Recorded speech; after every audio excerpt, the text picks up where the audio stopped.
want you to I want you to imagine a digital system that doesn't just passively store your data. Right, like a dusty old hard drive or something. Exactly. It doesn't just hold onto your files like some indifferent filing cabinet.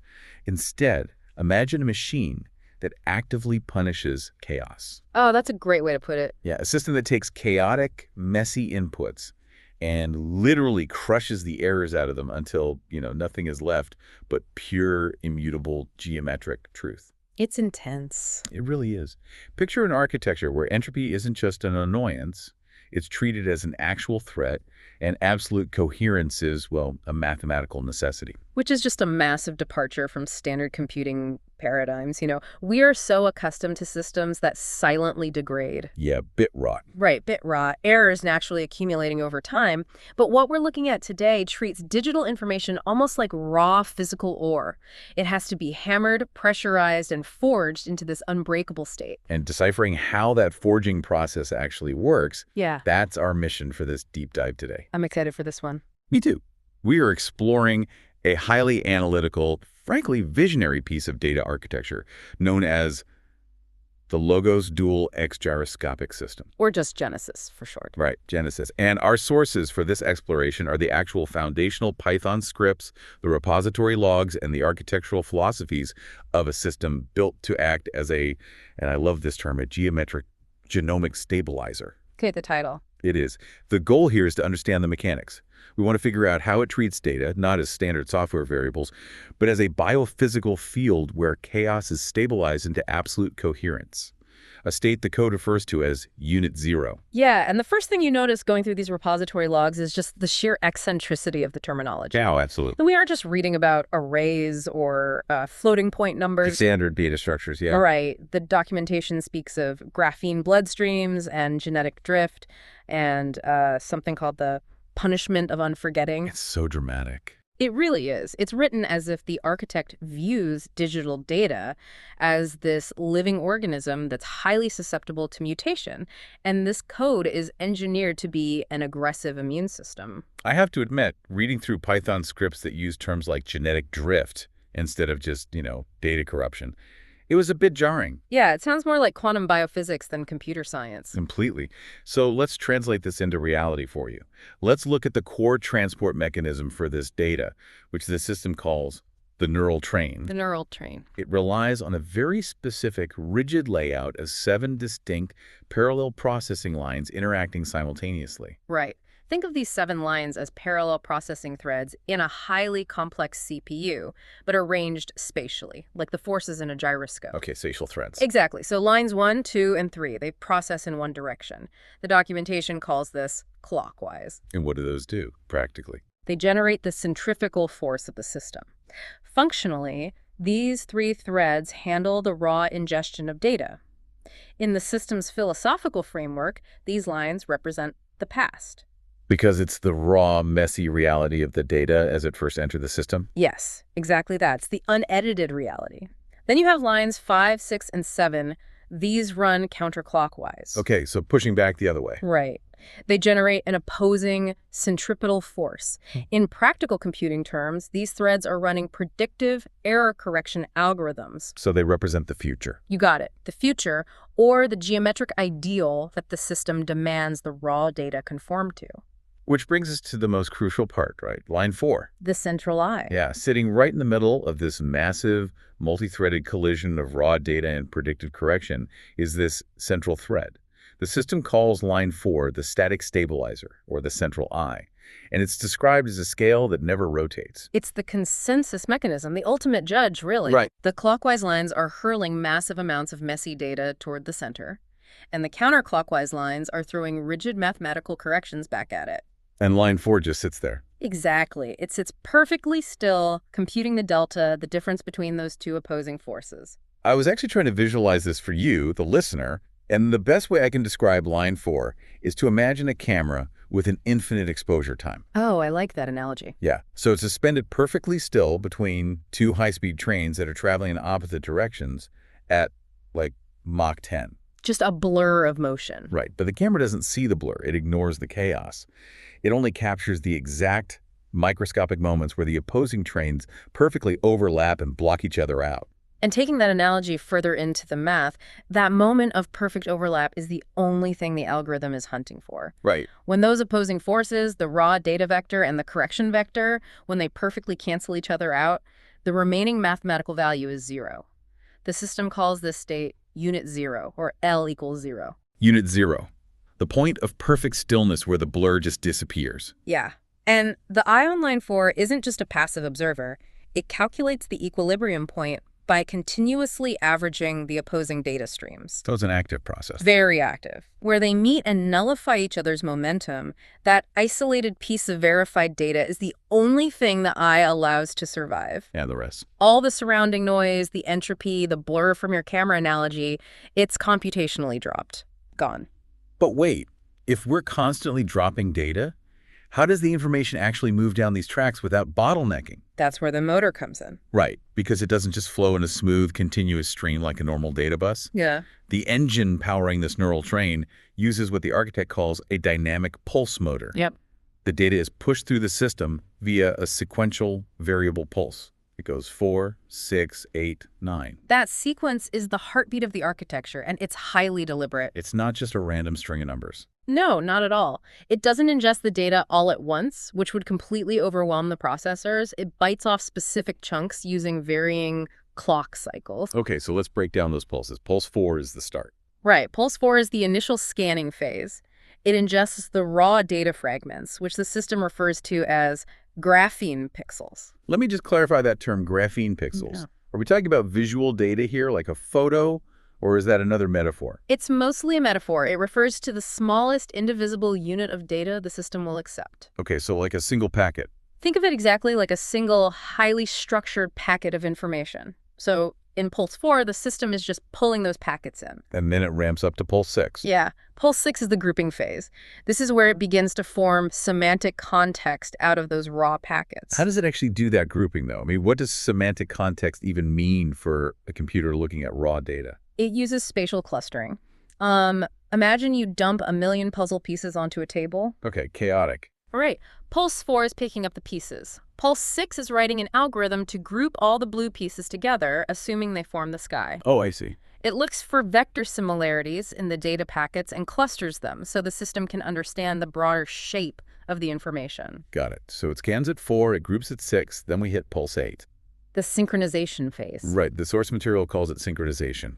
Here, it checks the alignment across all 7 of those parallel lines we discussed earlier. Ensuring the clockwise raw data and counterclockwise correction forces are building the correct tension. Exactly. But I have to stop here and challenge the architecture for a second. Sure. If you're building a system dedicated to absolute, unyielding stability, why use a variable pulse of 4, 6, 8, 9? It seems counterintuitive. It does. Why not a steady, predictable rhythm like 4, 4, 4? Wouldn't a constant ticking clock be much safer for processing high-stakes data without dropping anything? The architect actually specifically addresses that exact vulnerability in the notes. If you use a standard, unvarying 444 pulse, you inevitably run into a computing flaw called resonance lock.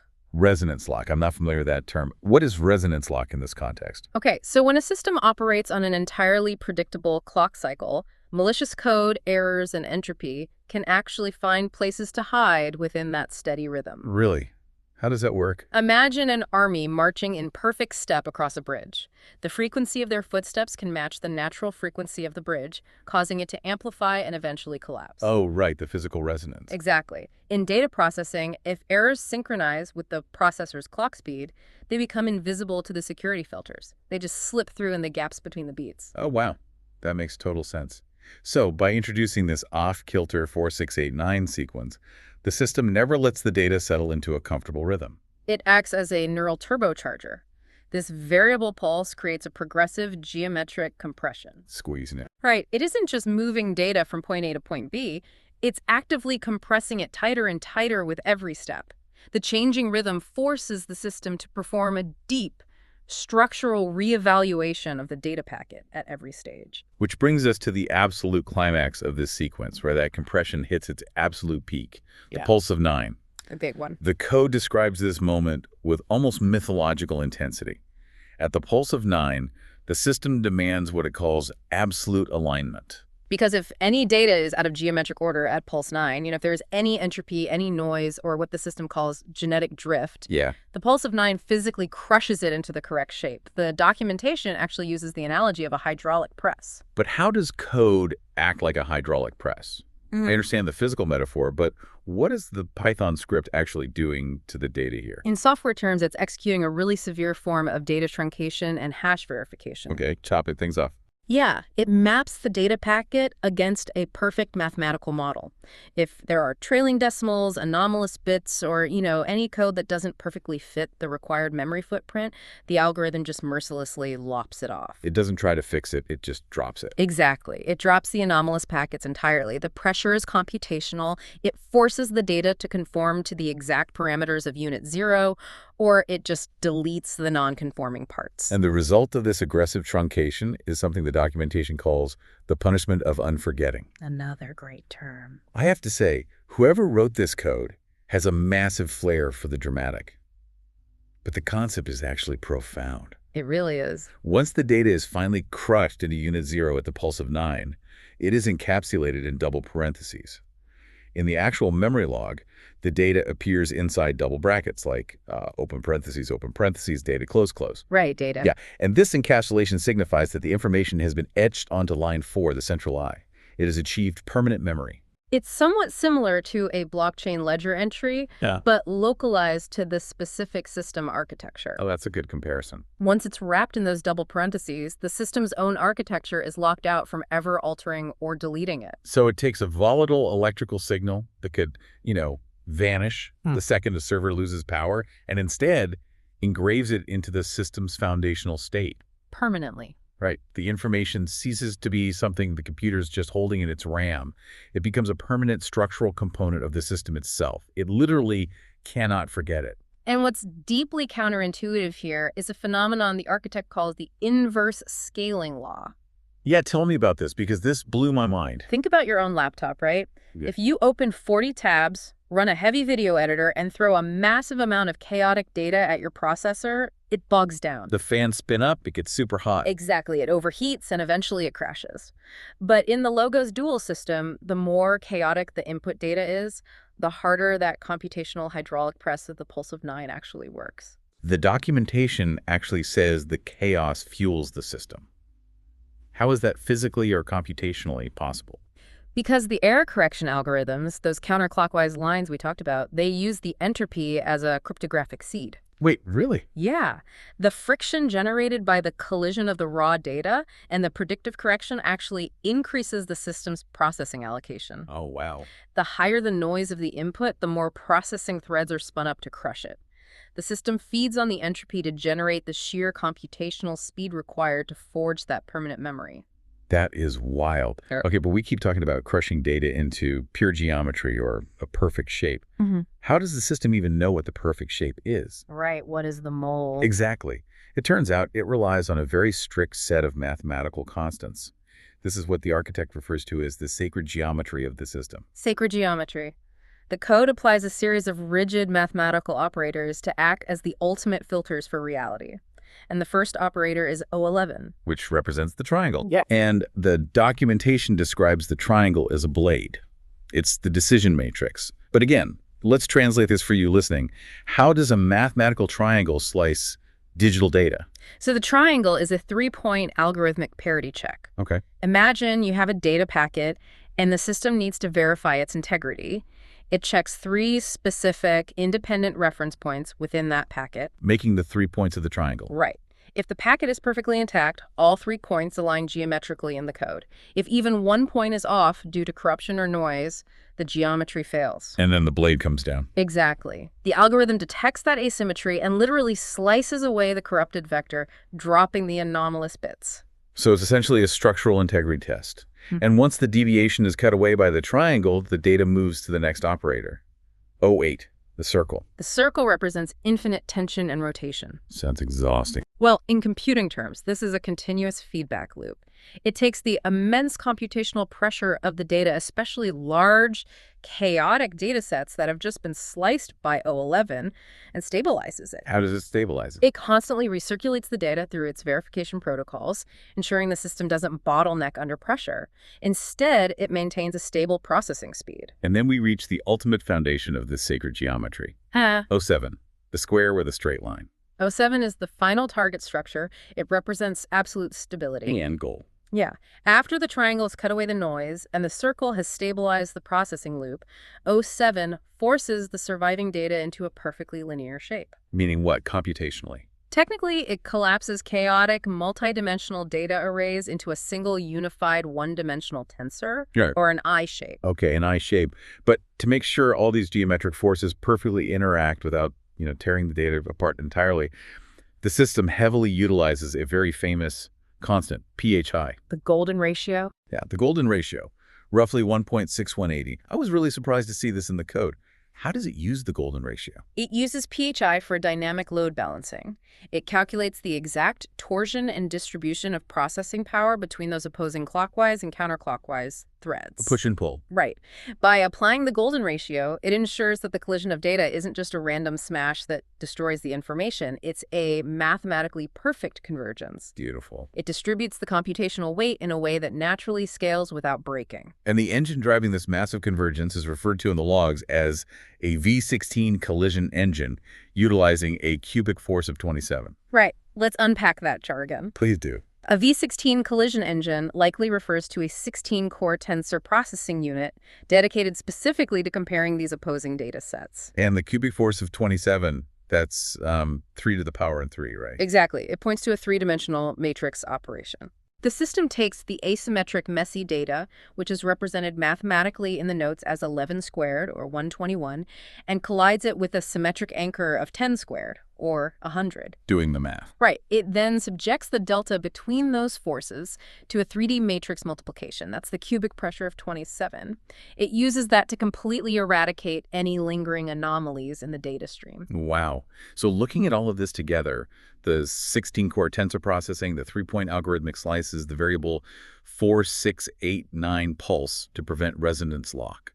It's brilliant. It's a masterpiece of engineering. It really is. But the language, graphene bloodstream, genetic drift, sacred geometry, it's so wildly eccentric for software architecture. Why build a database that thinks of itself as a particle accelerator for truth? What is the ultimate vision here? Well, the overarching vision of the LOGOS dual architecture is to function as a geometric genomic stabilizer. That phrase again. Yeah. The architect is looking at the digital world and seeing the exact same fragility we see in biological DNA. Digital files corrupt, storage media degrades, pixels rot. Organic decay, basically. Yeah. Exactly. The architect isn't just trying to sort data. They are trying to physically simulate a perfect environment where digital memory achieves the absolute zero entropy permanence of a physical law.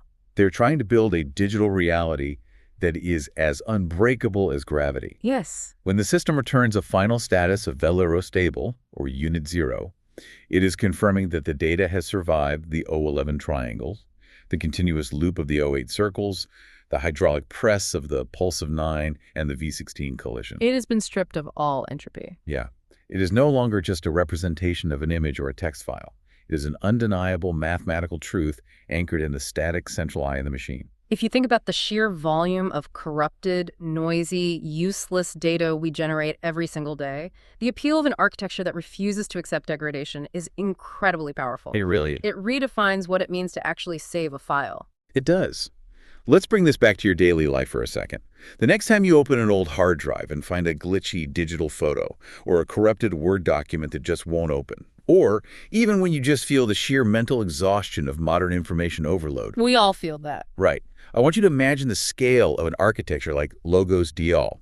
Imagine a system that treats all that chaos and corruption not as an error to be deleted, but as raw material. As fuel. Yeah, as fuel to be computationally hammered and compressed into perfect, unforgettable geometry. A system that guarantees that once something is known, it can never, ever be unlearned. It's an incredible engineering feat. Yeah. But it also leaves me with a lingering, somewhat unsettling thought. Something for you to mull over after we wrap up here. What's that?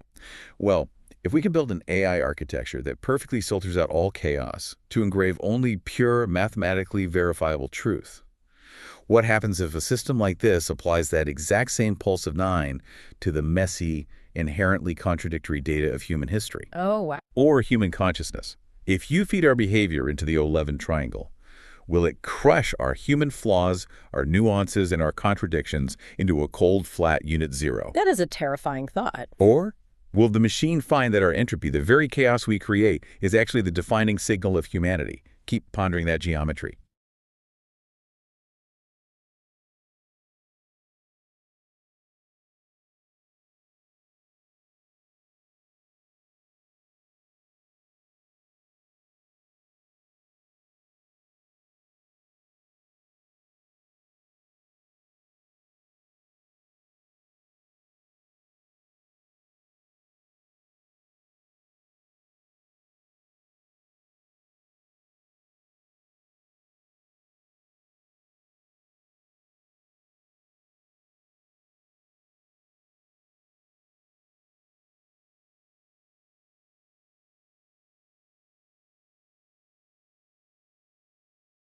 Să ne imaginăm pentru o secundă ce s-ar întâmpla dacă am construi un computer al cărui scop principal nu este să învețe din greșeli, ci efectiv să pedepsească informația, până când devine absolut perfectă. Wow, sună un pic ca scenariu distopic, sinceră să fiu.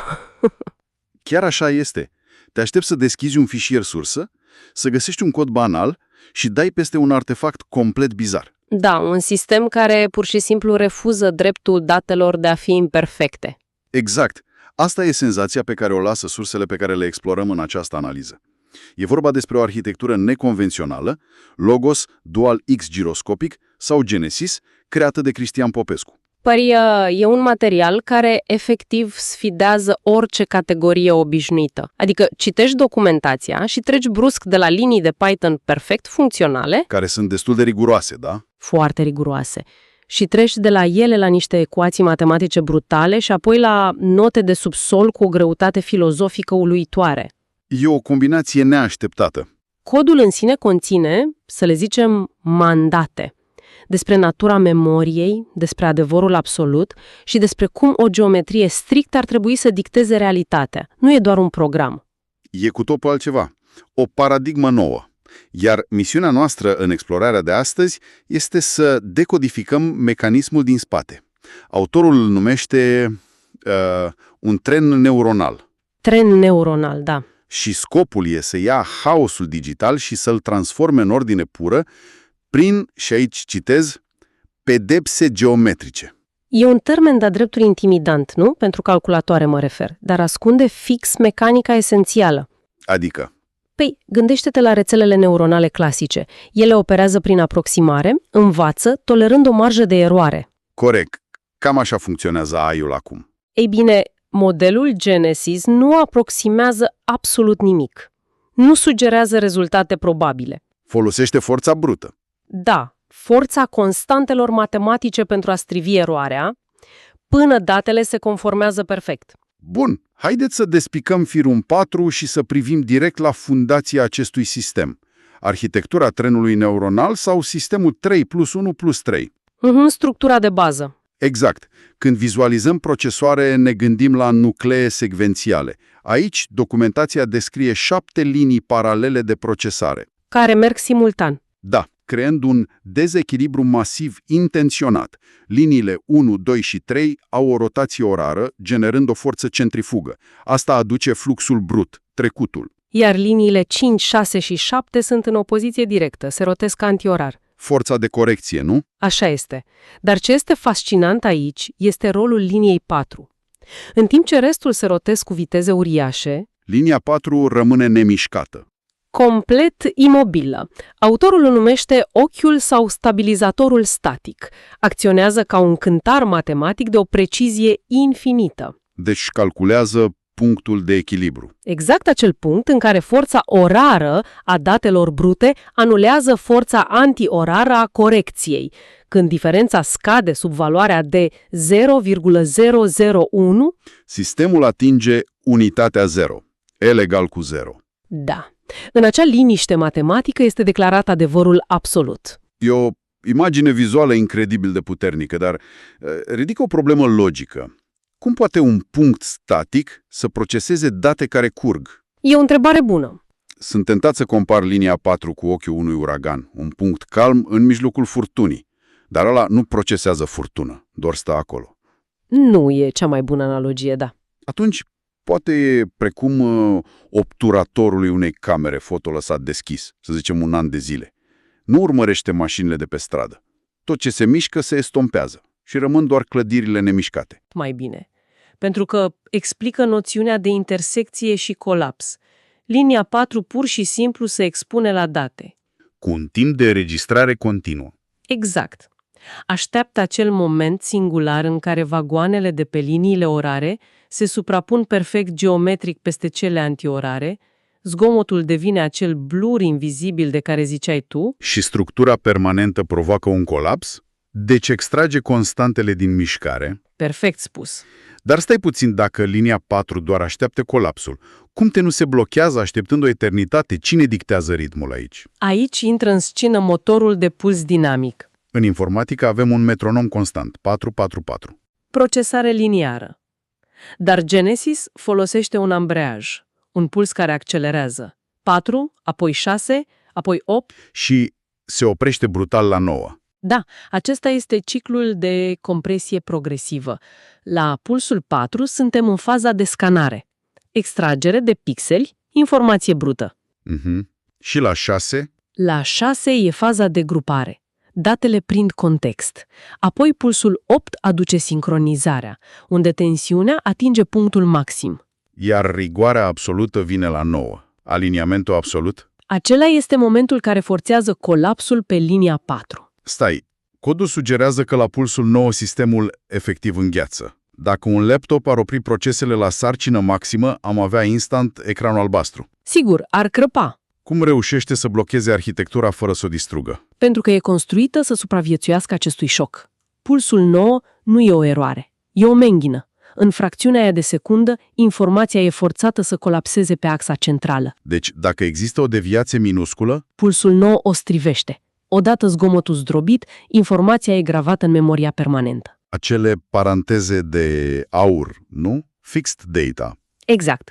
Și de-abia de acolo, datele devin imoabile și li se aplică pedeapsa neuitării. Incredibil. E ca o presă hidraulică industrială. Gândește-te la o bucată de metal deformată pusă sub o presă de mii de tone. Când coboară pulsul 9, metalul e strivit, ia forma matriței, dispare orice zgârietură. O analogie perfectă. Totuși, de ce cuvântul ăsta agresiv? Pedapsă. Cum e stocarea datelor o pedapsă? Trebuie să ne uităm la nuanța filozofică. În orice sistem observabil există entropie. Entropia e o stare naturală. Informația se alterează, este uitată. Uitarea o supapă de relaxare. Exact. Dar Genesis consideră asta inacceptabil. Sancțiunea este tocmai refuzul de a lăsa informația să fie fluidă.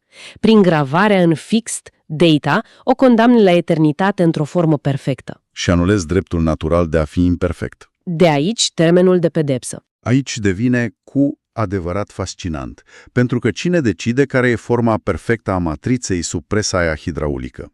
Filtrele geometriei sacre și forța V16. Sursele zic că datele sunt măcinate cu operatori matematici specifici. Avem triunghiul codificat O11, cercul 8 și pătratul O7. Astea sunt forțe brutale, nu doar decorațiuni. E fizică informațională pură. Să luăm triunghiul O11. E asociat unei funcții sinus, unda aia cu vârfuri și văi. Funcționează ca o lamă zimțată. Când detectează o asimetrie, un vârf de zgomot, lama îl taie. Apoi datele ajung la cerc, O8, adică funcția cosinus, care preia tensiunea. Da, presiunea nu e aruncată, e transformată în viteză de rotație pentru centrifugă. Uite, pentru cineva care nu a deschis recent o carte de matematică, pătratul ăla, O7 asociat cu tangenta hiperbolică, sună în jargon total. Cum fixează o ecuație niște date haotice? Păi, haide să eliminăm jargonul. Să ne imaginăm tangenta hiperbolică ca o literă S foarte întinsă și e blocată între -1 și +1. Așa. Oricât de haotice ar fi numerele care intră, ecuația le forțează să se aplatizeze în cutia aia perfectă. Pătratul e o cușcă matematică, nu lasă nicio valoare să o ia razna. Și sunt coordonate de constante. Proporția de aur, acel pH, și delta 0, adică pH la puterea minus 12. Dar coliziunea V16 parcă e de la CERN. Impactul dintre fluxul asimetric și cel simetric. Da. 121 la pătrat lovit de 100 la pătrat. Și rezultatul e strivit de o presiune cubică de 27. Eu am o doză de scepticism aici. Poate un algoritm să distrugă o eroare așa? Fizic? Cum adică? E ca și cum ai băga toate merele dintr-o livadă într-o centrifugă titanică, mii de rotații pe minut, doar ca să extragi o picătură de esență pură. Vaporizezi merele. E o imagine puternică. Dacă legăm asta de imaginea de ansamblu, inovația absolută este refuzul de a trata datele ca simple cifre. Și citatul autorului e genial. Entropia este o alegere, coerența este o necesitate matematică. Da, zgomotul dintr-un fișier corupt e doar o variație aberantă. Coliziunea V16 și proporția de aur creează o intersecție de neiertat. Doar numerele care rezonează supraviețuiesc trecerii prin operatorul modulo 7. Restul sunt strivite. Dacă un pixel vibrează nearmonic, presiunea cubică de 27 îl descompune sub propria greutate până capătă forma aliniată. Eroarea e zdrobită sub legile geometriei, devine o linie dreaptă. Nu e ștearsă cu radiera. Deci, ce înseamnă toate astea, de fapt? Când aducem mecanismul ăsta în lumea reală, unde volumul de date explodează în fiecare secundă, aici apare sanghinul tehnologic? Exact. Momentul în care totul devine contraintuitiv. Orice procesor normal moare dacă îi dai un zgomot masiv. Un fișier 4K corupt și gata, se neacă. Dar X-giroscopicul folosește legea scalării inverse. Asta răstoarnă tot ce știam despre optimizare. Zgomotul și haosul nu sunt obstacole, sunt agenți de aliniere. Ceea ce e halucinant. Cu cât mediul e mai poluat, cu atât sistemul lucrează mai ascuțit. Cercul, acel opt, preia entropia și o face combustibil. Să mă gândesc, putem vizualiza asta ca o moare de vânt? Cum așa? Dacă bate o briză ușoară, adică date puține și curate, moara se mișcă lent. Dar dacă arunci un uragan de date corupte peste ea, nu se rupe. Paletele se rotesc cu eficiență terifiantă. Foarte corect. E ca un titirez. La viteză mică se clatină, pierde unghiul, dar la turație extremă, forța centrufugă îl ține perfect perpendicular, stabil, se hrănește cu entropie. Și absorpția asta de entropie e dusă la extrem de stabilizatorul de infinit C.1100. O ecuație care ancorează o expansiune fără sfârșit, radical din 1100 la o putere cosmică. Da, simulează o invazie nesfârșită de zgomot. Care e imediat prinsă în menghină prin punctul fix 8. Și ecuația nu dă eroare de memorie. Totul se prăbușește în liniștea 0, L egal cu 0, iar aici informația nu mai ocupă spațiu computațional, ci o poziție geometrică. Asta ridică o întrebare importantă despre natura stocării, nu? Sincer, mie-mi sună imposibilitate fizică. Cum să nu ocupe spațiu? E un fel de gaură neagră digitală, unde masa e condensată într-o singularitate pe care nu o poți vedea. Sfidează fizica unui hard disk. Păi stai să ne uităm mai atent. Memoria permanentă Genesis nu e un depozit clasic. O imagine de înaltă rezoluție, în mod normal, ocupă milioane de valori de pixel pe disc. Așa, și Genesis ce face? După ce informația brută e strivită de pulsul 9 și purificată de V16, ce rămâne nu sunt miliarde de puncte, ci funcția geometrică esențială care poate regenera adevărul ăla la nesfârșit. Deci fișierul colapsează într-un punct pe linia 4. Da. Ca să vezi imaginea, nu mai citești spațiul de pe disc, invoci o coordonată matematică imuabilă care o redesenează perfect. Datele devin reguli geometrice. Realitatea devine o ecuație compactă. Wow! Faptul că discutăm asta ne arată implicațiile uriașe. Nu e doar compresie de date. E universul ca un pixel în pixel. E trecerea de la observație la ancorare. AI-ul de azi e pasiv, se uită la zgomot, îl acceptă, aproximează. Modelul ăsta refuză mediocritatea. Refuză să accepte entropia. Prin filtrele geometriei sacre, sculptează realitatea, o ancorează în eternitate ca un adevăr matematic. E efectiv o declarație de război împotriva haosului informațional. O victorie a coerenței obținută prin forță brută. O dictatură a perfecțiunii geometrice. Gândește-te puțin la rigoarea asta nemiloasă a codului Python, zdrobind variațiile sub pedeapsa neuitării. E o unealtă rece, complet lipsită de flexibilitate. Și aici e un contrast izbitor cu natura umană. Amintirile noastre sunt fluide, inexacte. Se modifică de fiecare dată când ni le amintim, se adaptează. Noi sigur nu avem un ochi pe linia 4. Nu avem un puls nouă care să strivească emoția sub presiune hidraulică și să o transforme într-o coordonată rece. Și asta ne lasă cu o reflexie profundă de final. Te ascult. Când construim sisteme capabile de retenție absolută, care consideră imperfecțiunea un zgomot ce trebuie distrus, ne dorim cu adevărat ca realitatea să fie amintită cu atâta ferocitate. E o întrebare foarte grea. Poate frumusețea experienței noastre stă fix în imperfecțiune. Poate că harul nostru cel mai mare nu e să stocăm un adevăr perfect, ci darul de a putea lăsa lucrurile să treacă, libertatea de a putea uita. Ăsta e un paradox pe care va trebui să-l purtăm cu noi mult timp după ce zgomotul acestui tren neuronal se va fi pierdut.